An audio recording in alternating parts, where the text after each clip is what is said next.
नमस्कार, मैं हूं सत्येंद्र निरंजन। सात रंग न्यूज के खास कार्यक्रम दुनिया जहान में आपका स्वागत है। हफ्ते भर अ, में जो खास अंतर्राष्ट्रीय घटनाएं रहीं, उनका हम इस कार्यक्रम में जायजा लेते हैं।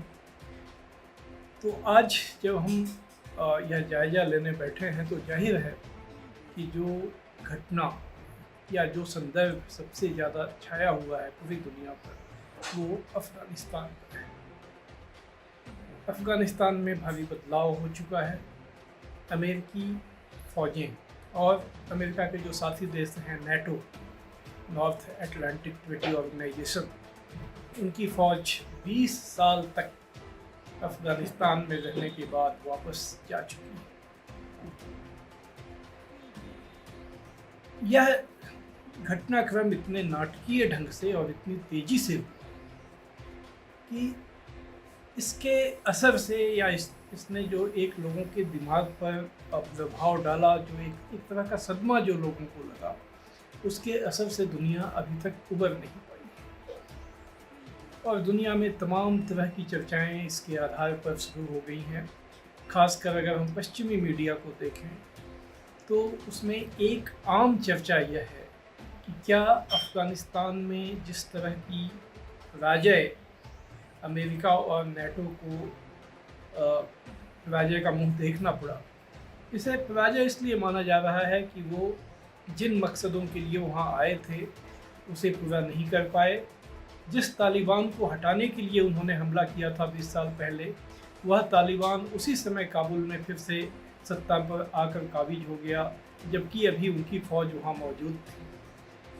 और तालिबान की जो ताकत है, उसका जो असर है देश पर, उसे ये फ़ौजें 20 साल भी वहाँ रहकर ख़त्म नहीं कर पाई। तो इसलिए हालांकि अमेरिकी राष्ट्रपति जो बाइडन इसे अपनी हार मानने को तैयार नहीं है। उन्होंने ये कहा है कि हमारा मकसद अफ़गानिस्तान का ट्रांसफॉर्मेशन करना नहीं, उसका रूपांतरण करना नहीं था। हम बदला लेने गए थे उन आतंकवादियों से जिन्होंने 11 सितंबर 2001 को अमेरिका पर हमला किया था, और वो काम हमने कर दिया। लेकिन यह बात दुनिया में किसी के गले नहीं उतरी है। क्योंकि अमेरिका ने जो 20 साल पहले वॉर ऑन टेरर यानी आतंक के खिलाफ युद्ध शुरू किया था, उसमें एक मकसद यह बताया गया था कि अमेरिका इसके जरिए उन देशों में लोकतंत्र और अपने ढंग का जो उसकी व्यवस्था जिसमें वो यकीन करता है, उसको वो कायम भी करना चाहता है। और जाहिर है कि अफ़गानिस्तान में वो इसे नहीं कर पाया। वह इराक़ में भी इसे नहीं कर पाया था और लीबिया में भी नहीं कर पाया था। ये 3 ऐसे देश हैं जहाँ पर आतंक के खिलाफ युद्ध के नाम पर अमेरिका ने पिछले 20 सालों के दरमियान हमले किए। तो इसीलिए आज ये सवाल चर्चित हुआ है कि क्या यह अमेरिका का जो दुनिया भर पर वर्चस्व रहा है, उसका जो दबदबा रहा है, जिसका डोमिनेशन रहा है, उसके अंत को रेखांकित करता है, यह उसके अंत को अंडरलाइन करता है कि अमेरिका का वो वर्चस्व अब समाप्त हो गया है। दुनिया की मशहूर पत्रिका है द इकोनॉमिस्ट। पिछले लगभग 20 दिनों से इस पत्रिका ने दुनिया भर के जो जाने माने स्ट्रेटजिस्ट हैं, जो पॉलिटिकल थिंकर हैं, जो राजनेता हैं, उनसे उसने इस विषय पर बहस आयोजित की है, उनके लेख आमंत्रित किए, जो क्रमशः वहाँ पर पत्रिका में छपे।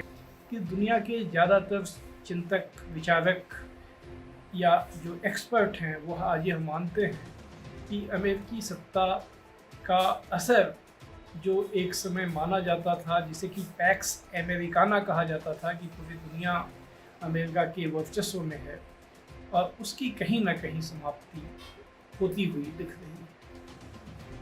लेकिन उसकी वजह क्या है? क्या उसकी वजह अफ़गानिस्तान या इराक़ या लीबिया में अमेरिका का अपने मकसदों को पाने में विफल रहना है, या इसके कारण कहीं और छिपे? अगर हम लोग इन चर्चाओं पे गौर करें, जैसे एक मशहूर पॉलिटिकल साइंटिस्ट हैं फ्रांसिस फुकुयामा वह व्यक्ति हैं जिन्होंने जब सोवियत यूनियन खत्म हुआ था तो एंड ऑफ हिस्ट्री नाम का अपना की मशहूर किताब लिखी थी, जिसमें उन्होंने कहा था कि इसके साथ ही दुनिया में विचारधाराओं का संघर्ष खत्म हो गया और अब जो अमेरिकी विचारधारा है, अमेरिका का जो पॉलिटिकल सिस्टम है, उसको अंतिम रूप से जीत हासिल हो गई है और अब वही सिस्टम सारी दुनिया में चलेगा। लेकिन वही फुकुयामा अब यह कह रहे हैं कि दरअसल अमेरिका का जो यह असर था वो अपने समाप्ति की तरफ है, लेकिन इसकी वजह अफ़गानिस्तान और इराक़ में नहीं छिपी है, बल्कि इसकी वजह खुद अमेरिका के भीतर में छिपी है। अमेरिका के भीतर जिस तरह का पोलराइजेशन है, जिस तरह वहाँ पर राजनीतिक टकराव है और जिस तरह वहाँ की संस्थाओं का क्षरण हो रहा है, उससे अमेरिका का जो सॉफ्ट पावर था उसकी ताकत पहले ही काफ़ी कमज़ोर पड़ चुकी है। और जब किसी देश का जो सॉफ्ट पावर ख़त्म होता है तो वहाँ से उसका जो हार्ड पावर है, यानी मिलिट्री पावर है, उसका भी असर खत्म होने की शुरुआत हो जाती है। और अगर हम लोग अमेरिका में अभी जो हो रहा है उस पर गौर करें तो ये बातें फुकुयामा की बात में दम महसूस होता है। अब ये बात सिर्फ फुकुयामा नहीं कह रहे हैं, बहुत सारे दूसरे लोग भी कह रहे हैं। कुछ समय पहले जब चीन से प्रतिद्वंदिता के मामले पर, चीन से जो उनकी राइवलरी है उसके मामले पर वहाँ के जो सोशलिस्ट लीडर हैं बर्नी सैंडर्स, उन्होंने एक लेख लिखा था और उसमें भी उन्होंने यही बात कही थी कि अमेरिका को चुनौती चीन से नहीं बल्कि उसके भीतर अपनी व्यवस्था में जो चुनौतियाँ पैदा हुई हैं, जिस ढंग का पिछड़ापन वहाँ आया है, जिस ढंग से उनका अपना इंफ्रास्ट्रक्चर कोलैप्स किया है, जो मिडिल क्लास की बात उनकी थी कि एक अमेरिकन ग्रेट मिडिल क्लास था, उसकी जो हालत बिगड़ी है, उन वजहों से आज अमेरिका दुनिया में उसकी छवि भी खराब हुई है और उसका जो इन्फ्लुएंस है, जो प्रभाव है, वह भी कम हो रहा है। और अगर आप पिछले 3-4 दिन की घटनाओं पर अगर केवल नज़र डालें तो यह बात साफ होती है कि आखिर अमेरिका की मूल समस्या क्या है। अमेरिका का टेक्सास राज्य, जहाँ पर गर्भपात पर प्रतिबंध लगाने के लिए एक कानून पास किया गया। कानून इस ढंग से पास किया गया कि जो पहले की व्यवस्था थी सुप्रीम कोर्ट को, उसको ओवरलुक किया जा सके, यानी सीधे सीधे गर्भपात को कानूनी नहीं बनाया गया, बल्कि उसमें यह व्यवस्था कर दी गई है कि 6 हफ्ते के बाद अगर किसी क्लिनिक में गर्भपात कराने की घटना होती है तो इस मामले में जो कोई भी व्यक्ति किसी भी क्लिनिक के खिलाफ और जो महिला वहाँ गई है उसके खिलाफ वह केस कर सकता है और उस पर भारी जुर्माना लग सकता है। अगर ये बात सिद्ध हो गई वो $10,000 तक का जुर्माना लग सकता है। और सुप्रीम कोर्ट ने अपने फैसले ही, जो उसका पुराना फैसला है, उसकी रक्षा के लिए आगे नहीं आया। टेक्सास की अदालत ने इसे पास कर दिया। यह सिर्फ एक मिसाल है, जैसी बहुत सारे कानून अभी जो रिपब्लिकन पार्टी के शासन वाले राज्य हैं, जिसमें वोटिंग राइट्स को कर्टेल करने के लिए, उसमें कटौती करने के लिए पास किए गए हैं, जो कंजर्वेटिव एजेंडा है उसको आगे बढ़ाने के लिए पास किया गया है। और जिस ढंग से वहाँ पर एक इंफ्रास्ट्रक्चर बिल की जो पहल की गई उसका पास होना मुश्किल बना हुआ है। और इस बीच जिस तरह की आक्रामकता दक्षिणपंथी शक्तियाँ दिखा रही हैं, डोनाल्ड ट्रंप एक बार फिर से सक्रिय हुए हैं, इन सब चीज़ों ने अमेरिकी सिस्टम पर गहरा दबाव पैदा कर दिया है। और इसी बीच जब ये अफ़गानिस्तान की घटना हुई तो ये धारणा लोगों के दिमाग में जो पहले से बन रही थी उसको और बल मिला कि अमेरिका का जो वैचारिक और जो एक विचारधारात्मक उसकी जो बढ़त थी, जो सॉफ्ट पावर था, वो डिक्लाइन हो रहा है और उसके साथ साथ उसकी सैनिक शक्ति का भी डिक्लाइन हो रहा है, जो अपने मकसद को पाने में नाकाम हो रही है। तो ये सारी बात अफ़गानिस्तान से हुई है। सवाल है अफ़गानिस्तान का क्या होगा। अफ़गानिस्तान सबकी चिंता का विषय है, इस क्षेत्र के देशों के लिए ज़्यादा विषय है, क्योंकि अफ़गानिस्तान में जब तालिबान का पिछला शासन था तो एक बहुत ही असभ्य किस्म की, बर्बर किस्म की वहाँ पर सत्ता देखने को मिली थी, जिसके तहत जो कट्टर इस्लामिक राज लागू करने की कोशिश में जो आधुनिक मूल्य हैं मानव अधिकारों के या महिलाओं के अधिकारों के, उसका उल्लंघन किया गया। कट्टरता की हद इस सीमा तक थी कि जो बामियान की पहाड़ियाँ हैं उसमें जो गौतम बुद्ध की बनी हुई गुफाओं में मूर्तियाँ थी उन्हें तोड़ा गया, अल्पसंख्यकों पर अत्याचार हुए। और इसके अलावा ऐसा जैसा कि कहा जाता है कि अफ़गानिस्तान आतंकवादियों का एक अड्डा बन गया था। क्या वो स्थिति फिर से होगी, यह चिंता इस इलाके के देशों को ज़्यादा है वैसे सारी दुनिया के लिए है। और क्या अफ़गानिस्तान एक बार फिर से ड्रग्स के कारोबार की जगह बनेगा, क्योंकि अफ़गानिस्तान में अफ़ीम की खेती आज भी बड़े पैमाने पर होती है। वहाँ से अफ़ीम की जो सप्लाई होती है अवैध ढंग से तस्करी के माध्यम से, उसका एक बहुत बड़ा योगदान है दुनिया में। जो हेरोइन मादक पदार्थों का कारोबार होता है उसको बनाए रखने में, या उसके पीछे जो एक जो सप्लाई चेन है उस लिहाज से कि ये चीज़ 20 साल में भी अमेरिका और नेटो की फ़ौज खत्म नहीं कर पाई आज भी, जबकि वो फ़ौज वहाँ थी और वो सरकार चल रही थी जो अमेरिका और पश्चिमी देशों के समर्थन से चल रही थी। यानी पहले हमीद करज़ई की सरकार थी और फिर अशरफ गनी की सरकार थी। उस समय भी अफ़गानिस्तान अफ़ीम की खेती का केंद्र बना रहा। अब क्या एक बार फिर से तालिबान का जो शासन है उस मादक पदार्थों को बढ़ावा देकर अपनी आमदनी बढ़ाने की कोशिश करेगा? ये सवाल इसलिए खड़ा हुआ है कि तालिबान के आते ही उनके जितने जो बैंक एसेट्स विदेशों में थे उसे IMF, world bank, America, European union इन्होंने जाम कर दिया है। तो ये आशंका पैदा हुई है कि आखिर तालिबान अपना शासन कैसे चलाएगा, उसके लिए खर्च कहाँ से आएगा, उसके लिए जो रिसोर्स चाहिए वो कहाँ से आएगा। तो यह सवाल इसी संदर्भ में एक मादक पदार्थों का जो ड्रग्स का कारोबार है उसको लेकर भी चिंताएं पैदा हुई। तालिबान ने अभी तक जो बातें कही हैं वो बातें पहले वाले शासन की तुलना में कुछ अलग हैं। ऐसा लगता है कि इस बार वो गंभीरता से शासन करना चाहते हैं। देश के लोगों की आर्थिक भलाई उनकी प्राथमिकता है। वो दुनिया से संपर्क रखना चाहते हैं, वो आसपास के देशों के साथ कारोबार करना चाहते हैं वो, और इसीलिए उन्होंने पब्लिकली सार्वजनिक तौर पर यह एश्योर किया है, ये भरोसा दिया है कि वो अपनी ज़मीन को दूसरे देशों के खिलाफ एक्टिविटी के लिए इस्तेमाल नहीं होने देंगे। ये बात पश्चिमी देशों ने भी कही है, अमेरिका ने भी कही है कि तालिबान उसका जो परीक्षा होगी, उसका जो इम्तहान होगा वो उसके एक्शन से होगा, बातों से नहीं कि वो करता है। जाहिर है सारी दुनिया तालिबान के शासन को उसी आधार पर रखेगी। लेकिन इस बीच यह तो ट्रेंड बहुत साफ दिख रहा है कि जो दुनिया की लगभग तमाम जो देश हैं वो देश भी जो तालिबान के खिलाफ हैं वो तालिबान से संपर्क बना रहे हैं और तालिबान को एक तरह की अंतर्राष्ट्रीय मान्यता मिल रही है। जाहिर है तालिबान को रोकने के लिए इस बात की वकालत नहीं की जा सकती कि वहाँ विदेशी फौज को बने रहना चाहिए था या पश्चिमी देशों को एक बार फिर से वहाँ हस्तक्षेप करना चाहिए, क्योंकि आखिरकार अफ़गानिस्तान में क्या होगा यह तय करना अफ़गानिस्तान के लोगों का ही अधिकार है और यह उन्हीं का दायित्व है। आसपास के देश चिंतित हैं।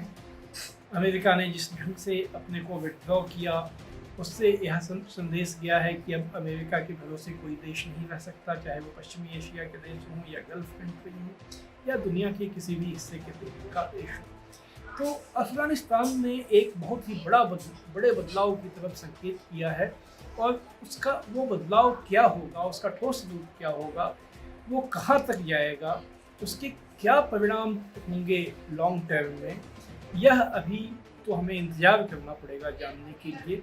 लेकिन इस समय जो बात जिसका अनुमान हम लगा सकते हैं वो यह है कि आने वाले समय में एक बिल्कुल ही नए शक्ति संतुलन इस क्षेत्र में कम से कम उभरेगा, जिसमें अमेरिका की भूमिका कम होगी या और उसका प्रभाव भी काफी कम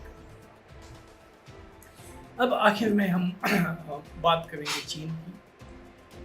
चीन में जो कार्रवाइयाँ शुरू हुई थी कुछ महीने पहले, जिसे तब माना गया था कि चीन सरकार कुछ खास कंपनियों को जो उसकी मंशा के मुताबिक नहीं चल रही हैं उन पर शिकंजा कसने के लिए कर रही है, वो देखते देखते एक बड़े बदलाव में तब्दील हो गई। और पश्चिमी दुनिया में तो यह कहा जा रहा है कि यह बदलाव उस तरह का है जैसा 1960 के दशक के मध्य में जब माओ जेडुंग के लीडरशिप में जो कल्चरल रेवोल्यूशन हुआ था, कुछ कुछ उसकी सिमिलरिटी लिए हुए, उसकी झलक लिए हुए वैसे बदलाव की शुरुआत चीन में वहाँ के राष्ट्रपति शी जिनपिंग ने कर दी। तमाम रिपोर्ट्स बताती हैं कि इससे खासकर शेयर मार्केट को भारी नुकसान हुआ है। कंपनियों को $3 ट्रिलियन तक का उनका जो मार्केट वैल्यू था वो कम हो चुका है, लेकिन चीन सरकार इसकी चिंता नहीं कर रही। इसी हफ्ते शी जिनपिंग ने एक लेख लिखा है जो कि चीनी मीडिया में सर्कुलेट किया गया, जिसमें उन्होंने बहुत साफ कहा है कि जो इकोनॉमी, कल्चर और जो broader areas of public interest हैं उसमें ऐसे बदलाव लाना उनकी नीति है, जिससे ये जो धारणा दुनिया भर में पिछले कुछ दशकों से बनी हुई है कि चीन पूंजीपतियों का स्वर्ग है या एक अड्डा बन गया है पूंजीपतियों का, इस धारणा को तोड़ा जा सके और जिससे आम एक साझा समृद्धि वहाँ लाने का रास्ता खुले। और आप देखिए उसमें अभी ताज़ा कदम क्या उठाए गए हैं। वहाँ पर 18 साल से कम उम्र के जो बच्चे हैं उनके सप्ताह में सिर्फ उन्हें एक प्रावधान कर दिया गया है कि वो सिर्फ 3 घंटे ऑनलाइन गेम खेल सकते हैं, वो भी वीकेंड में खेल सकते हैं।